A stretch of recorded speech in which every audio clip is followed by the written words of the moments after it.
to the Craze in 10 or less. This is the show where I give it to you in 10 minutes or under. And if I don't,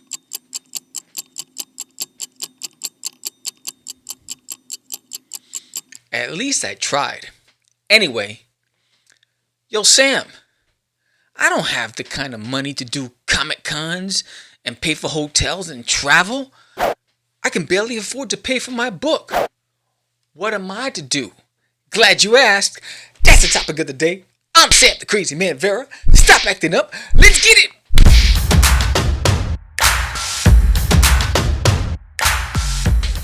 All right. So, why this episode? Why this topic? I'll tell you why. Because some of you have reached out in my DMs and said, yo, Sam, put a pause for a minute. Stop.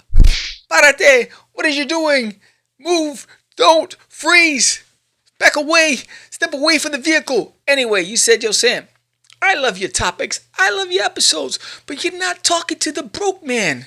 The guy who has responsibilities. The guy who has baby mama drama. The guy who has a part-time job or is at minimum wage or has college loans or all these things that compound, right? It's like, or the females, right? So it doesn't matter who you are. If money's tight, what do you do when you want to create comics, right? So here it is. So I have some really cool options for you because you don't have to break the bank. You don't have to go all in, right? You need to start somewhere. So what do you start? So here's what I say. You're making a comic book, and as you're getting ready towards completing that book, you're thinking about exposure, brand recognition. How do I get my name out there? Well, here's some simple steps. First, I would say while you're making that comic, spend at least a year saving your money. And there's a specific amount that I would like for you to save for. If you can put away your pennies for a year and save $1,500, at minimum $1,500, this is going to take you a long way. Maybe a year or two. All depends, right? But it's going to take you a long way. So some things you have to do before that, right? So as you're building your stuff, if you have your logo, you have your main theme and the plot, you have some art, make sure you have an Instagram channel, an Instagram handle or Facebook or Twitter to promote that. Call it the title of your book or call it your name, whatever it is. But find some way. If you can't afford to get a website, it's not going to cost you any money. It's only going to cost you time to be able to promote. And you don't have to do it every day, maybe once a week, or once every other week. But create a routine that people know that at this specific time, you're going to post. So you start there. Start putting some feelers out, communicate, and start talking to people out there. Join communities, art communities, whatever it is. As you're building that, you're saving your pennies. Save your money. Take on some part-time gigs. Do some freelance gigs. Paint your neighbor's fence. Mow some lawns. Whatever it is, but save that money. Don't spend it. At the end of the year, you have your book is done, right? And you have a nice promo piece that you like to make a print for, and maybe a sticker, right? And that's all you'll need, sonny. That's all you're gonna need. Because here's how you don't have to break the bank, but you can still get out there and put some feelers on. Number one, your social media handles will be an opportunity for you to promote your work. It's not going to help. What you should be doing everywhere, at least that I've lived, there's always been community centers. Community centers. And they're there specifically to support the local community, to create awareness in the community, to bring local legislative issues to the community, whatever it is. But they usually have community events, luncheons, festivals, all those things. Partner with your local community. Try to get involved. Do some volunteer work so you can get a free table.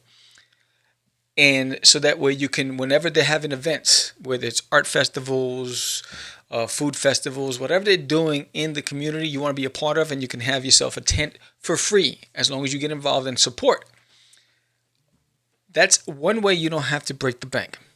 But let me back up for a second first, because I'm going to show you how you can save money and get out into the public, but you're gonna need inventory, right? You you can go the route of print on demand when you need it, right? So if you need 100 books, you're gonna spend about 250 plus with shipping to print those 100 books if it's a 24 page count book. And each time that cost adds up, adds up, adds up, adds up. Who wants to do that when you're an independent? Or if you have a single issue, remember, you have to think of your comic book as a movie. I know comics are faster, but when you're an independent, you're an unknown. You don't have the luxury of producing your books every month, right? Because financially, it's just not there. So think of it as a movie. A film comes out once a year, right?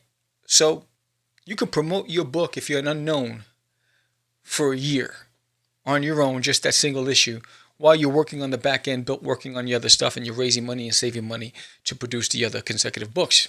No one's saying, in independence, you can create your own rules. You don't have to worry about what the other man is saying, how you should do it. You got to do what's best for you based on your situations and your financial status, right?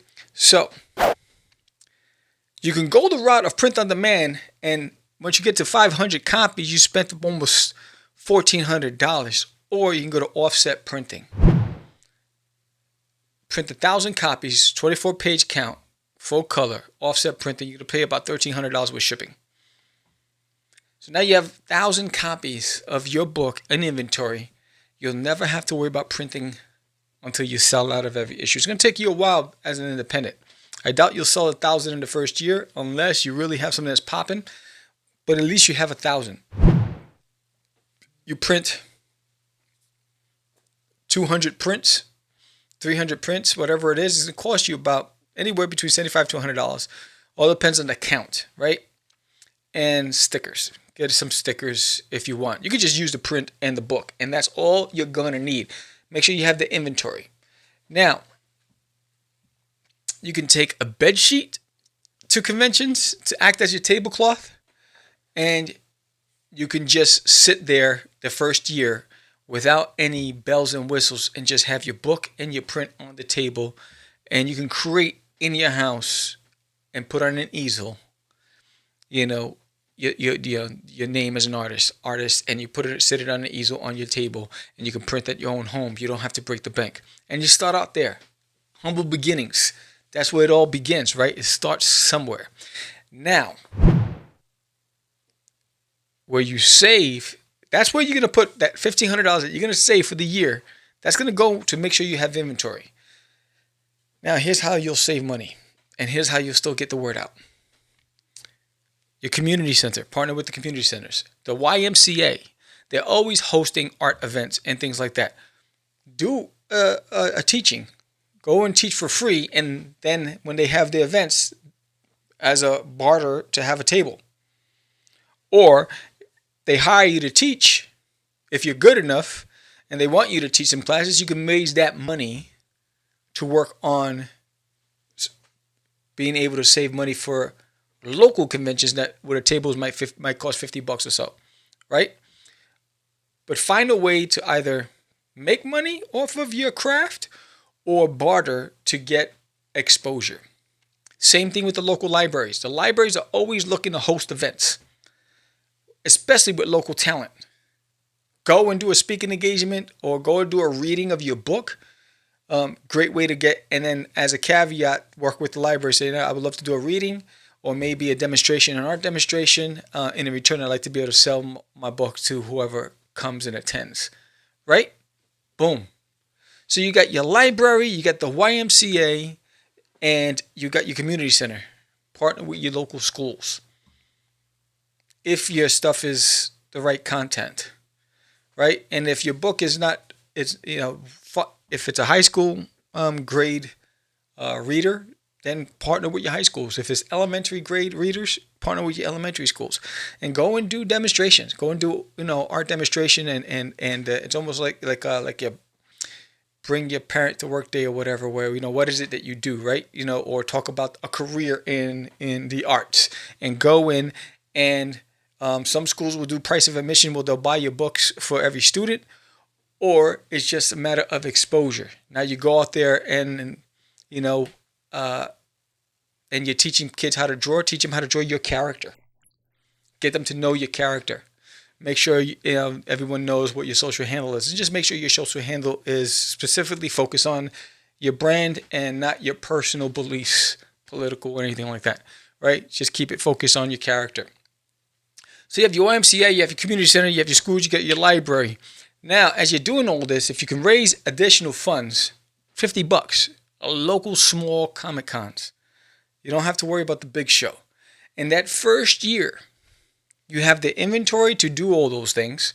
And I'm telling you right now, if you front load that year, you're going to do about 15 to 20 events where 90% of them you're not paying a dime. Well, 90% you're not paying it, but it requires work. You have to go out there. You have to network. You have to make connections. You have to have a personality.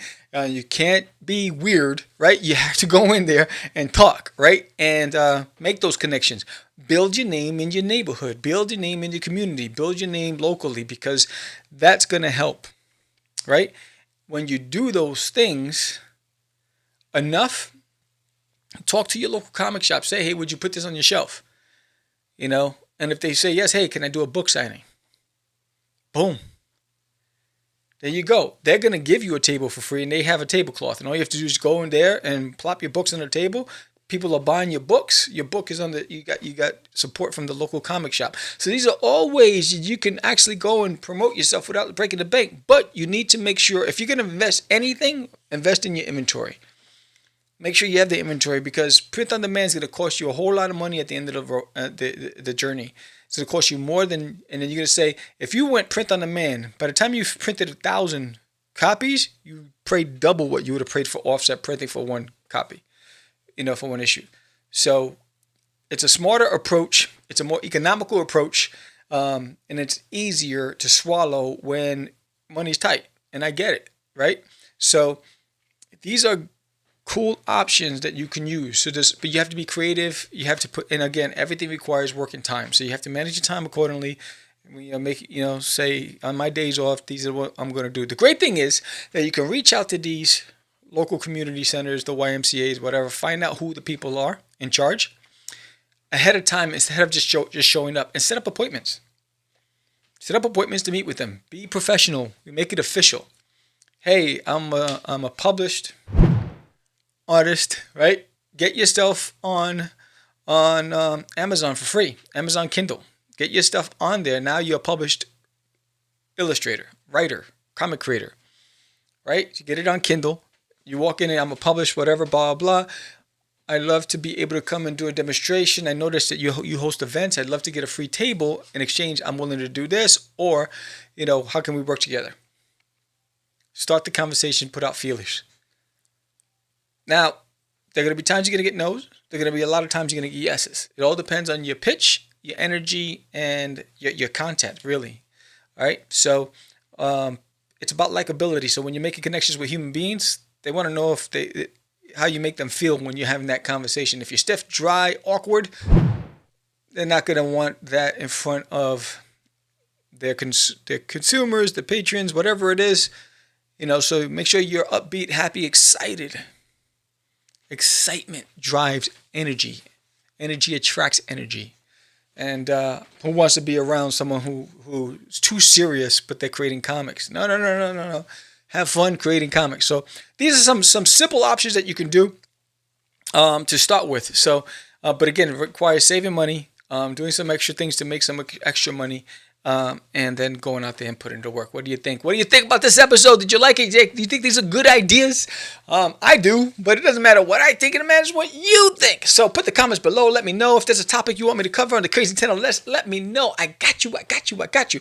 And don't forget, visit A Kid in the Comic, akidinthecomic.com, and get yourself a copy of A Kid in the Comic. This newspaper right here, boom! Yes, Duty is a comic strip in A Kid in the Comic. And not only that, I just finished illustrating the How to Draw Duty for the next issue. Well, one of the issues of A Kid in the Comic that's coming out this year. That's exciting as well. And I will be at the Denton Comic Art Exposition in August. And then I'll be doing a big book signing at Creative Comics in Fort Worth, Texas. So with that said, this is the Crazy 10 List. I'm Sam, the Crazy Man Vera. You guys have a blessed day. Peace.